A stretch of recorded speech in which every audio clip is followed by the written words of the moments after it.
Selamat berjumpa lagi di channel Pojok Digital. Pada video kedua dari desain algoritma ini, kita akan membahas tentang bahasa pemrograman, meliputi pengertian, perkembangan generasi dan paradigma pemrograman. Baiklah, langsung saja kita simak videonya.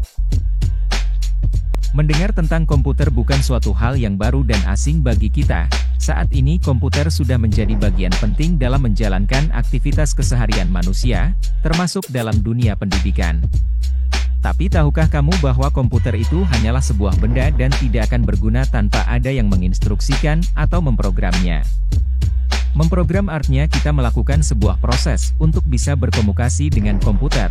Tujuannya adalah memerintahkan komputer melakukan tugas-tugas komputasi sesuai yang diinginkan.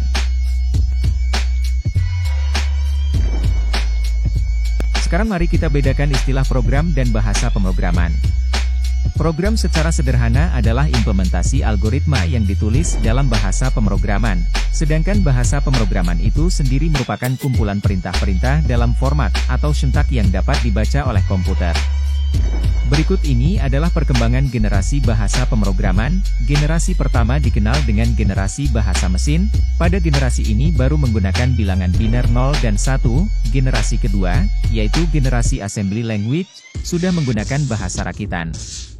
Generasi ketiga dikenal dengan procedural language, yaitu penggunaan bahasa tingkat tinggi, contohnya Pascal, bahasa C.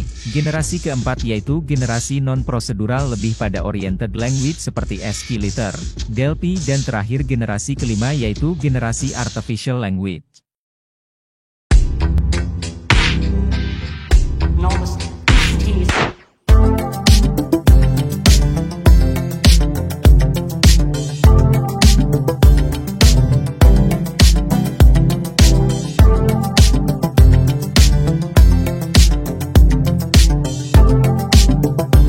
Berikut ini adalah beberapa syarat yang harus diperhatikan sebuah program.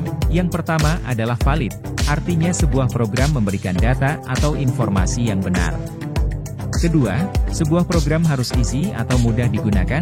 Ketiga, sebuah program harus efisien, dan terakhir harus update, menyajikan data terbaru atau menggunakan bahasa pemrograman yang populer dan terbaru.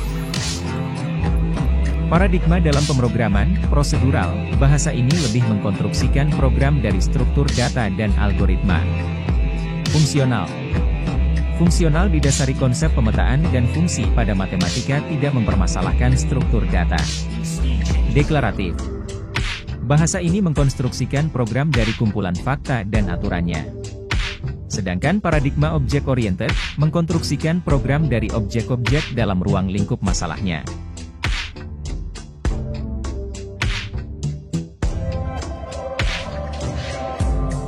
Berikut ini adalah bahasa pemrograman berdasarkan paradigma pemrograman.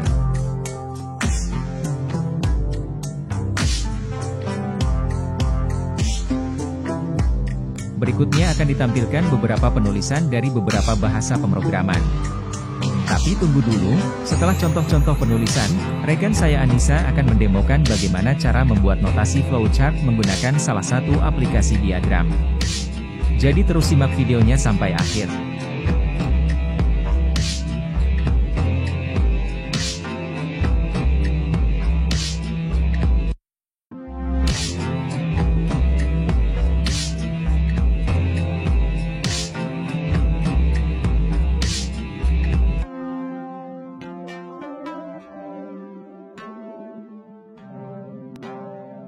Salam kenal, saya Anissa, yang akan memandu kalian membuat flowchart dengan aplikasi diagram.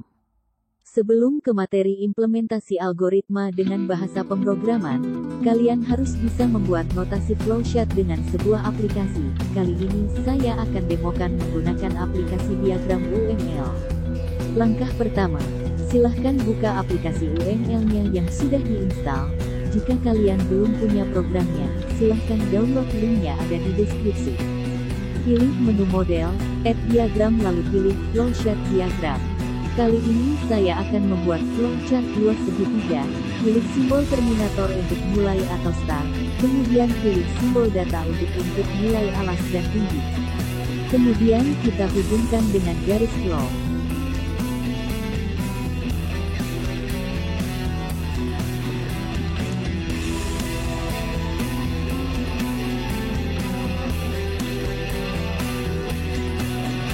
Selanjutnya kita tambahkan simbol proses untuk menghitung luas segitiga dengan rumus setengah kali alas kali tinggi. Jangan lupa kita hubungkan dengan garis flow, dan selanjutnya kita buat simbol output untuk hasil dari luas segitiga. Terakhir kita buat simbol N atau selesai dengan simbol terminator. Itulah cara membuat flowchart dengan salah satu aplikasi diagram. Bagaimana menurutmu?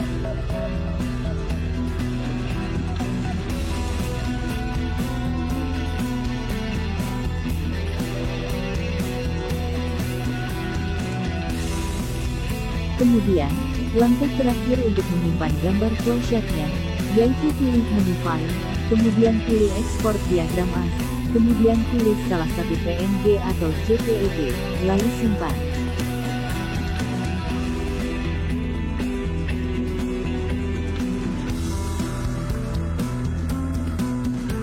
Nah, bagaimana sekarang? Tentunya setelah menyimak materi kedua ini dan juga demonstrasi pembuatan flowchart dari rekan Anissa menggunakan Start UML, semoga video ini bermanfaat buatmu. Selanjutnya, jangan lupa untuk mengerjakan tugas berikut ini.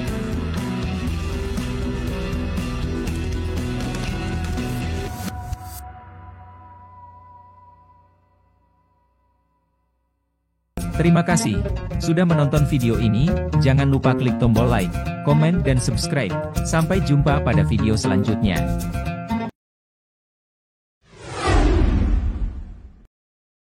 Sampai ketemu lagi di materi berikutnya.